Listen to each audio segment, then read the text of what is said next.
C'est incroyable que tu sois encore en vie. Incroyable n'est même pas le mot, c'est plutôt un miracle. Je suis tellement contente. Moi qui te croyais mort. Je suis content moi aussi, mais je savais que tu reviendrais. Oui, pour chercher le testament dont tu m'avais parlé. Je m'en rappelle, mais tu aurais été déçu car je ne l'ai jamais écrit. Vraiment? Eh oui, les événements sont allés trop vite et je n'ai pas eu le temps d'écrire un testament. Mais j'ai une question. As-tu un héritier qui aurait pu prendre ta relève? Malheureusement non, je n'en ai jamais eu. Oh, je vois. Mais dis-moi, comment as-tu fait pour survivre à l'assaut contre la capitale? C'est une longue histoire, et bien différente de celle que vous avez sûrement entendue. Les choses sont si étranges dans cette ville. Il y a des tas de choses que je ne comprends pas. Je m'en doute, mais assis-toi donc, et tes amis aussi. Je vais tout vous raconter. Attendez, 2 minutes. On pourrait savoir qui vous êtes, vous? Ouais, parce que les retrouvailles à l'eau de rose, c'est bien beau, on dit rien, on vous laisse, mais on sait toujours pas qui vous êtes, hein. Oh pardon, c'est vrai, je n'y pensais plus. J'étais tellement contente de le savoir en vie. Laisse-moi me présenter, Natao. Je pense que c'est à moi de le faire. Bien, comme tu veux. Alors, qui êtes-vous? Je suis Astralnius Eris Domancia, l'empereur de Clotroxtyrant Sternis.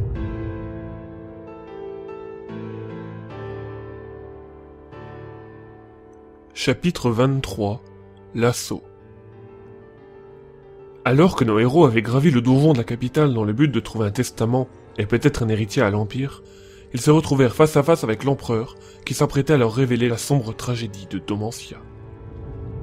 Alors Astralnius, que s'est-il réellement passé ici? Eh bien, pour commencer, je dois bien avouer que nous n'étions pas de taille à résister face aux armées de l'Ouest. Nous étions largement en sous-nombre et une attaque de front nous aurait littéralement anéantis. Jusque-là, nous le savions. Oui, seulement quand nous avons appris ça, nous, à la capitale, il nous restait encore une bonne semaine avant que les troupes ennemies n'arrivent à nos remparts. Oui, je m'en rappelle. Tu as alors essayé de trouver un plan de défense et tu nous interdisais à tous d'entrer dans ton bureau. Ça a duré plusieurs jours. En effet, pendant ce temps, je m'entretenais avec notre mage. Il m'a parlé d'un projet qu'il avait et qui pourrait nous sauver. Il a parlé de créer une armée de ghouls. Oh, je crois que je commence à comprendre. Eh bien oui. Environ une semaine plus tard, les armées de l'Ouest étaient à nos portes. Tulpio, mon mage, a alors lancé son sort pour créer les ghouls. Seulement, c'est là que tout a dégénéré. Il n'a pas maîtrisé sa puissance et a créé des ghouls incontrôlables qui ont très vite saccagé la ville, s'attaquant aux habitants et à nos propres soldats. Mais comment se fait-il qu'il y ait des soldats ennemis partout dans les ruines? J'y arrive. Quand les ghouls ont commencé à attaquer les habitants, ils ont évidemment tenté de fuir. La grande porte de Domancia fut ouverte. Les soldats de l'Ouest, ne sachant pas que les ghouls avaient envahi la ville, ont donc profité de cette opportunité pour donner l'assaut. Et ils se sont retrouvés piégés dans la capitale avec tous les autres. En effet. Mais comment se fait-il que nos soldats ne soient pas morts dans les rues, eux? Ils ont tous tenté un repli dans le donjon. Ils ont alors barricadé les entrées, se sont enfermés dans les différentes pièces et ont attendu. Je suppose que depuis le temps, ils sont tous morts de faim ou de fatigue. Je comprends pas alors, comment les clés se sont retrouvées dans le poste de garde? Moi, je peux te l'expliquer.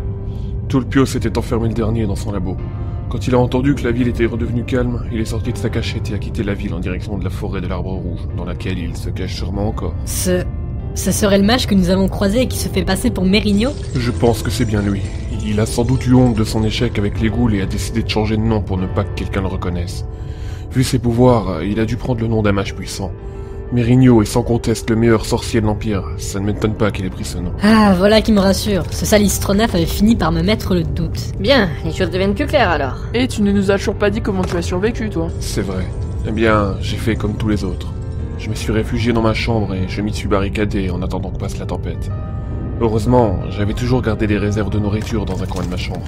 Elles m'ont permis à tenir jusque maintenant. Mais pourquoi ne vous êtes-vous pas enfui entre-temps? Je n'en avais pas le courage. Les ghouls errent encore dans les rues et je savais que Natao finirait par revenir. Même si je ne pensais pas qu'elle prendrait aussi longtemps. Je suis désolé, Astralnius. Je pensais que tu n'avais pas survécu. Je n'avais donc pas de vraie raison de me dépêcher et j'ai préféré me préparer. Ne t'en fais pas, je te comprends, et tu as eu raison. Le principal, c'est que tu n'es rien. Et que nous allons pouvoir fuir ensemble maintenant. D'ailleurs, j'ai une question, moi. Si t'étais que sa servante, comment ça se fait que tu lui parles comme si t'étais un simple ami? Ah, oui, ça. Natao, ne tournons pas autour du pot. Nous n'avons plus rien à cacher désormais. Oui, tu as raison. Alors? Eh bien, Astralnius et moi avons eu une aventure. Oh, je vois. Bah, vous allez pouvoir vous montrer officiellement maintenant. Ouais, et nous faire un joli petit héritier. Nous n'en sommes pas encore là. Vous allez arrêter de dire des conneries, vous? Sinon, j'ai moi aussi une question. Ah, laquelle? Un peu avant votre arrivée, j'ai entendu une terrible explosion et j'ai senti un fort tremblement. Qu'était-ce? Ah merde, c'est vrai, on avait complètement oublié. Oui, Astralnius, il faut que l'on parte au plus vite. Hein? Comment ça? Nous avons dû un peu forcer la tour pour entrer et il se peut que nous ayons quelque peu endommagé les soutiens du donjon au passage. Vraiment? Mais c'est une catastrophe. Oui, et si on ne décarpille pas de là au plus vite, on sera à l'intérieur quand le tout s'effondrera. Alors il n'y a plus une seconde à perdre. En route. Non, Il ne faut pas courir, Astralnus. Hein? La tour ne résistera pas à de trop grands changements de poids. Et surtout que maintenant qu'on est 4 à se déplacer, ça va être délicat. Les ghouls, je pense qu'elle vient d'entrer dans la brèche. Il n'y a vraiment plus de temps à perdre. Dépêchons-nous. Mais tu as dit qu'il ne fallait pas courir. Nous n'avons plus le choix. Si les ghouls commencent à monter, nous sommes fichus. Passons les uns derrière les autres. Ça évitera déjà de trop déséquilibrer la tour si nous courons de manière désorganisée. Bien, dépêchons-nous alors. La tour ne va pas tenir longtemps, elle tombe de partout. Attention! Mince, j'ai oublié quelque chose en haut. On n'a pas le temps, Astralnus. On ne peut plus revenir en arrière. Non, je suis désolé Natao, je suis obligé de remonter. C'est trop important. Mais vous rigolez, laissez tomber. Je ne peux pas partir sans, désolé. Non, revenez. Bon, je vais avec lui. Mais c'est pas possible, bon sang. Bon, faisons vite alors. Astralnus, dépêche-toi. Oui, je fais aussi vite que possible. Que va-t-il chercher de si important? Je n'en ai aucune idée. Voilà la chambre. Astralnus, tu as ce que tu veux? Non, je ne la trouve pas. Mais il va se dépêcher, oui. Astralnus, vite! C'est bon, je l'ai. Alors en route. Mais qu'est-ce que c'est que ce coffret, bordel? Je n'ai pas le temps de vous l'expliquer. Sortons.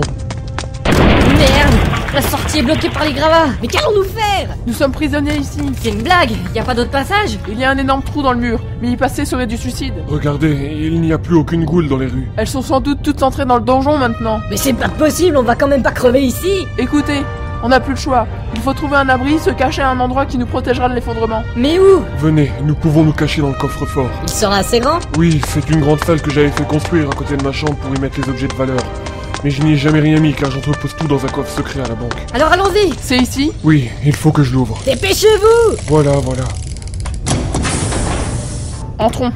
Mais dépêche-toi, mon œuf. Tout le monde est à l'intérieur? Oui, c'est bon. Tu peux refermer? Non, surtout pas. Nous ne pourrions plus sortir. Oui, c'est vrai, il a raison. Accrochez-vous. La tour commence à pencher dangereusement. Il n'y a aucune prise. Alors serrons-nous dans un coin. Ne me lâchez pas, surtout. Attendez, Où vas-tu, Zoul? je reviens. Non, reste là. C'est bon, je suis là. Tenez. Des couvertures? Oui, mettez-les autour de nous. Elles nous protégeront des chocs pendant la chute. Bonne idée. Attention! La tour s'effondre. Accrochez-vous!